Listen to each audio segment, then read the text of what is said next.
오늘 여러분들과 함께 요한복음에 있는 말씀을 통해서 나사로야 나오라 라는 제목으로 여러분과 함께 은혜를 나누고자 합니다. 여러분, 예수님은 하실 수 있는 일이지만 사람들의 생각에 맞추어서 일을 진행하시지 않습니다. 물론 다급하거나 꼭 해야 되는 하나님의 때라면 당장 우리에게 필요한 일들을 하늘에서 뚝 떨어뜨려서 행하실 수도 있지만, 하나님은 또 우리의 생각과 조금 다른 생각을 가지고 계신 일들이 참 많은 것 같습니다. 사람들은 어떤 일들이 우리의 생각대로 이루어져야 하나님의 응답이라고 생각할 때가 참 많습니다. 그죠?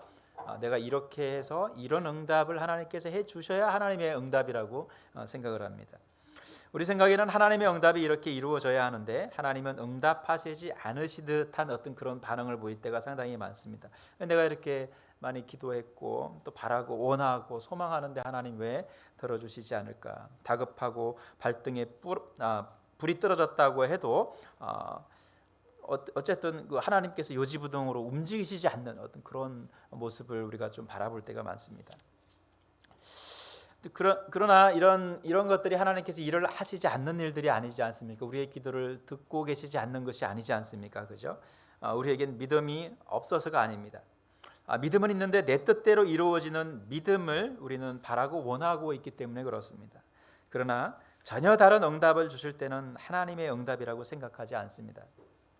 또한 응답의 시기가 내가 바라는 때가 아니면 또한 그 응답이라고 생각하지 않을 때 또한 많습니다. 그죠? 하나님, 우리가 꼭 필요한 시간에 응답하시는데 하나님은 그 응답의 시기를 정해놓고 그 시기가 아니면 하나님의 응답이라고 생각을 안 하는 거죠. 오늘 여기까지, 이 시간까지 또 우리의 자녀가 또 우리의 목표가 꼭 이루어져야 합니다. 또 대학을 다니는 대학을 합격해야 되는 친구들은 꼭 이곳에 내가 가야 됩니다. 이렇게 기도를 하는데 그곳이 안 될 경우도 이렇게 있습니다. 그럼 하나님이 나에게 응답하시지 않는구나 이렇게 생각할 때도 많습니다. 많은 기다림이 필요할 때도 있고 또 우리의 생각보다 빠를 때도 있습니다. 하나님은 우리의 응답받는 과정을 통해서 단지 그 일만 이루시고 우리가 기도했던 그 일만 이루시고 많은 분이 아니십니다. 우리의 생각을 넘어서 하나님은 응답하신다는 사실을 우리가 기억해야 합니다. 그러기에 우리는 하나님의 응답을 기다리는 인내가 필요합니다. 오늘 성경의 말씀도 그렇습니다. 예수님과 아주 가깝게 서로에 대해서 애정을 가지고 지냈던 사람들이 있습니다. 물론 12제자가 대표적인 사람들이겠지만 마르다와 또 마리아와 그의 오빠인 나사로의 가족이 아주 예수님과 특별한 관계를 맺고 예수님도 많은 사랑을 그들에게 쏟았던 모습을 볼 수가 있습니다. 그런데 어느 날 예수님에게 소식이 들려옵니다. 예수님께 향유를 부어드렸던 마리아의 오빠인 나사로가 아주 위독하다는 소식을 이렇게 전해 듣습니다. 그래서 빨리 예수님이 베다니에 있는 나사로의 집으로 올 것을 사람을 통해서 이렇게 전했어요. 근데 예수님은 그 소식을 듣고도 바로 그들을 향해서 가지 않습니다. 11장 4절에 그 이야기를 들은 예수님의 반응이 기록되어 있습니다. 예수께서 들으시고 이르시되 이 병은 죽을 병이 아니라 하나님의 영광을 위한 병이요 하나님의 아들이 이로 말미암아 영광을 받게 하려 함이라 하시더라 이렇게 말합니다. 5절에 보면 예수님은 마르다, 마리아 또 나사로를 너무나도 사랑했던 사람입니다. 인간적인 생각으로는 아프다는 이야기를 듣고 단숨에 그곳으로 달려가서 그의 병을 낫게 하는 것이 일반적인 사람들의 생각인데 오히려 그곳에서 이틀이나 더 묵었다라고 성경은 기록하고 있습니다. 아니, 위독하고 다 죽어가는 나사로 사람을 보내서 예수님이 오셔서 낫게 해줄 수 있는데, 오시면 살겠는데, 이런 믿음을 가지고 있었는데 예수님이 그곳에 가지 않고 이틀이나 더 그곳에서 머물고 계신 겁니다. 예수님은 나사로가 죽은 것을 뭐라고 얘기합니까? 잠이 들었다고 얘기합니다. 그리고 이제 나사로를 깨우러 가야 하겠다고 말합니다. 이틀이 지나서야 말입니다. 그러나 제자들은 잠들었다는 것을 어떻게 그들이 이해를 합니까? 아픔에서 이제 일어나서 쉬고 있는 것으로 이해합니다. 예수님이 말씀하셨는데 잠자고 있다. 이제 다 회복이 됐나 보다. 그들이 그래도 쉬어서 이제 잠에 들었나 보다.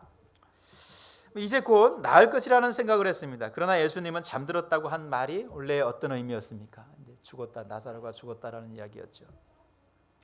이미 죽어서 돌무덤에다가 장사를 하고 돌문을 닫아버렸습니다. 여러분 몇 번 얘기했지만 이스라엘의 장례 기간은 하루입니다. 오늘 죽으면 오늘 묻습니다. 그날 죽으면 그날 장사를 지냅니다. 나사로가 죽었다는 소식을 들은 많은 사람들이 이제 위로하려고 이제 이 베다니에 있는 나사로의 집에 모여 있는데 예수가 온다는 이야기를 듣고 이제 마르다가 달려가서 예수를 맞이합니다. 그곳에서 마르다는 예수님께 이렇게 말합니다. 만약 예수님이 함께 나사로와 있었다면 죽지 아니했을 거라고 이제 이야기를 합니다. 여러분 21절 한번 읽어보겠습니다. 마르다가 예수께 여짜오되 주께서 여기 계셨더라면 내 오라비가 죽지 아니하였겠나이다.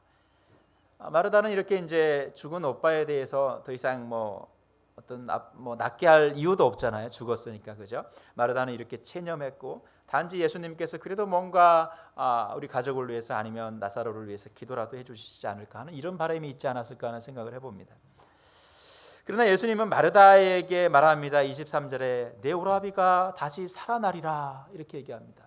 내 오라비가, 네 오빠가 다시 살아나리라. 그러나 이 말을 들은 마르다는 어떻게 이해를 합니까? 마지막 날이 되면 모두가 부활한다는 예수님의 말씀을 이제 들었습니다. 그래서 이게 죽은 사람이 이제 다시 살아날 수 있구나. 그 이야기를 예수님이 이렇게 말씀을 하시는구나. 이렇게 마르다는 이해를 했습니다.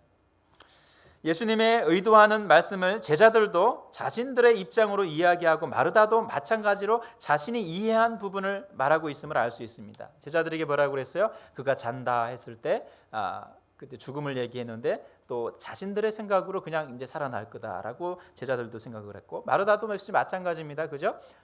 부활하리라, 다시 살아나리라 얘기했는데 모든 사람들이 이제 다시 마지막 때에 살아난다는 얘기를 이렇게 하고 계시는구나. 자기의 입장에서 생각을 하고 있는 겁니다. 이 부분에서 우리도 별반 다를 것이 없습니다. 이성적이고 상식적인 선에서 이해하게 됩니다. 예수님은 다른 계획을 가지고 있는데 사람들은 일어난 현상에서 더 이상 변화가 없어도 되니까 그냥 받아들이는 겁니다. 이런 상황 속에서 어떻게 하겠어? 어떤 삶의 모습이 변화되겠어? 아무리 생각해도 죽은 사람이 살아날 수는 없어.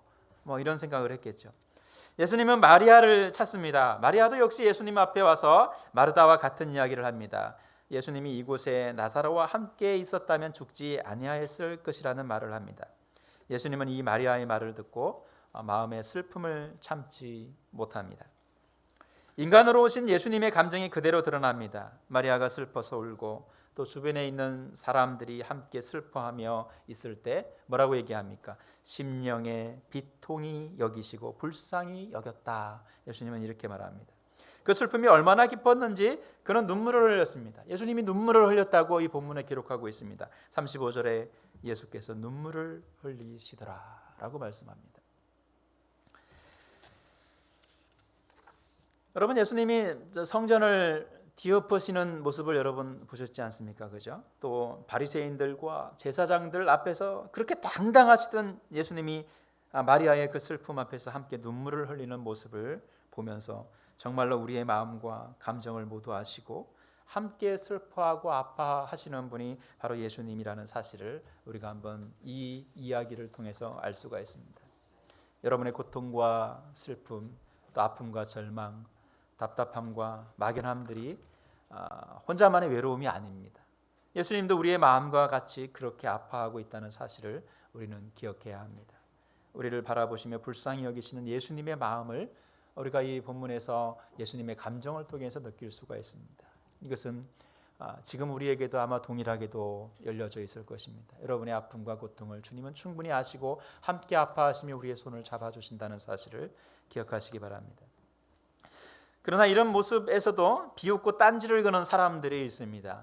이 슬픔의 눈물을 흘리는 순간에도 비아냥거리는 사람들이 있습니다.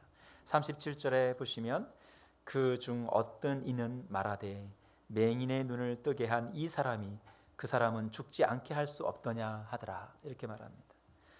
슬픔의 순간에도 우리를 다른 시각으로 보는 사람들이 있습니다. 여러분은 이런 사람이 되지 마십시오. 하나님의 능력을 경험하고도 뒤돌아서는 이스라엘 백성들을 보지 않았습니까? 홍해를 갈라놓으시고 광야의 고통 속에서도 구름 기둥과 불 기둥으로 또 만나와 메추라기로 목이 마른 백성들에게 바위에서 샘물이 샘솟게 하는 그런 능력의 삶의 모습을 보면서도 이스라엘 백성들은 뒤돌아서서 아쉬워했던 모습을 볼 수 있습니다. 조금만 수가 틀려도 등을 돌리는 사람들이 우리의 모습이 아닙니까? 아무리 이적과 기적을 행하고 먹을 것 입을 것 편히 쉴 곳을 마련해 주어도 그 이상의 삶을 달라고 아우성뿐이지 은혜에 대한 감사와 또 보답에 대한 삶의 모습은 우리가 너무나도 인색하고 잊어버리고 살아가는 삶의 모습을 볼 수가 있습니다. 예수님은 나사로의 무덤을 덮고 있는 돌문을 열어라고 얘기합니다. 그러나 이미 나흘이나 지나서 썩어가고 있어서 냄새가 날지 모른다고 얘기합니다. 돌문이 열리고 예수님은 나사로를 부릅니다. 43절에 나사로야 나오라. 많은 사람들이 무덤 주위에서 보고 있지 않습니까? 이미 부패가 진행되고 있어야 할 나사로를 예수님은 살아있는 사람처럼 부르십니다. 나사로야 나오라. 나사로는 몸에 징징 감겨있는 천 조각을 헤집으면서 일어나기 시작합니다. 여러분 그 영화 같은 데 보면 미라를 보지 않습니까? 그죠? 미라는 어떻게 돼 있어요? 칭칭 감겨 있잖아요. 이렇게 하얀 천으로 칭칭칭칭 감겨 있죠. 그죠? 예. 그 모습을 하고 뻘떡 일어나서 한번 생각을 해 보십시오. 여러분 상상이 가죠? 네. 이렇게 나사로가 일어났습니다. 아마 사람들이 어떤 마음이었을까요? 아마 기절을 하지 않았을까요? 이미 나흘 전에 죽었던 이 나사로가 우리나라로 치면 염을 한 거죠. 다 감싸고 있는 그 상황 속에서 그 막 풀리지가 않아서 이게 풀리지가 않는 겁니다. 막 움직이고 있으니까 예수님이 뭐라고 그래요? 가서 좀 풀어줘라라고 얘기합니다. 예수님은 그렇게 말씀으로 나사로를 살리셨습니다. 그리고 이 모든 영광을 하나님께 돌립니다. 분명한 목적은 이 사실을 많은 사람들이 직접 보고 믿게 하기 위한 복음의 방편이었습니다. 사람들이 할 수 없는 일을 하시는 분이 하나님이심을 분명하게 이 사건을 통해서 드러내 보이십니다. 많은 사람들이 이제는 더 이상 변명도 핑계도 없는 상태로 만들고 오로지 신적인 능력으로 하나님이 살리셨다는 사실을 스스로 입으로 말할 수 있도록 주님은 이러한 기적을 행하셨습니다. 사람들은 죽었다고 말했습니다. 심지어 썩었다고 말했습니다. 죽었는지 살았는지 의심의 일도 두지 않게 만드셨습니다. 그들이 죽음을 확인했고 시체를 무덤에 두었고 돌문을 닫았습니다. 그런 그가 나흘 만에 다시 살아났습니다. 나사로야 나오라. 주님의 말씀 한마디면 어떤 사람의 생각과 이성과 지혜와 지식이 이길 수 없습니다. 기적이 사실이고 믿기 어려운 상황을 믿을 수밖에 없게 만들었습니다.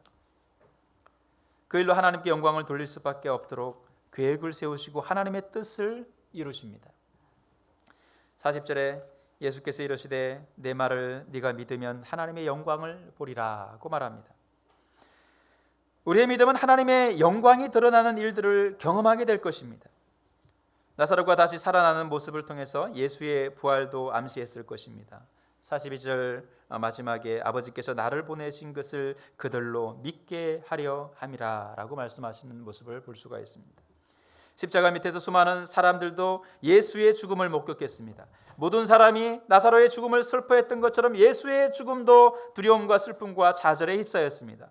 그리고 나사로가 돌무덤에서 일어난 것처럼 예수도 무덤에서 부활하셨습니다. 이 사실을 통해 하나님밖에 할 수 없는 일을 사람들에게 보이시고 믿게 하십니다.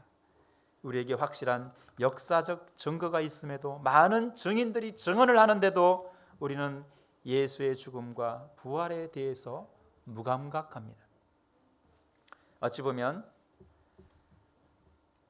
불뱀에 물려 죽어가는 이스라엘 백성들 앞에 놋뱀을 만들어 세우고 저 뱀을 보는 자는 살아날 것이다. 그 한마디를 믿지 못해서 죽음을 택한 어리석은 백성들이 오늘날에도 여전히 존재합니다. 십자가의 죽음을 믿고 부활의 예수님을 믿는 사람은 구원을 약속하셨습니다. 그러나 교회를 다니는 사람들조차도 믿음을 통한 구원의 확신을 믿지 못하고 방황하며 예수님의 능력을 부인하며 우리의 생각으로 예수님의 응답을 기대하는 삶을 살지 않는지 우리 한번 돌아보아야 합니다. 하나님의 응답은 나사로가 아픔에서 일어나는 것이 아니라 완전히 죽었다가 다시 살아나는 것이 하나님의 뜻이었습니다. 우리의 생각으로 한정된 하나님의 일을 보지 마시고 우리의 삶을 넘어서 응답하시는 하나님의 은혜를 구하시는 여러분이 되기를 소망합니다. 예수님은 예수님의 때에 나사로에게 말합니다. 뭐라고 말합니까? 나사로야, 나오라. 하나님은 여러분에게 응답하십니다. 늦었다고 말하지 마시고 응답되지 않았다고 실망하지 마십시오. 하나님은 우리에게 꼭 필요한 시기에 더 놀라운 모습을 우리의 눈으로 보며 일으켜 세우시며 여러분의 이름을 부르는 놀라운 일들을 경험하게 될 것입니다. 여러분, 마지막으로 여러분 자신의 이름을 넣어서 한번 불러보겠습니다. 나사로야 일어나라 했듯이 나사로 대신 여러분의 이름을 한번 넣어봅시다. 시작. 하나님이 여러분들을 부르시는 시기가 분명히 올 것입니다. 기도하겠습니다.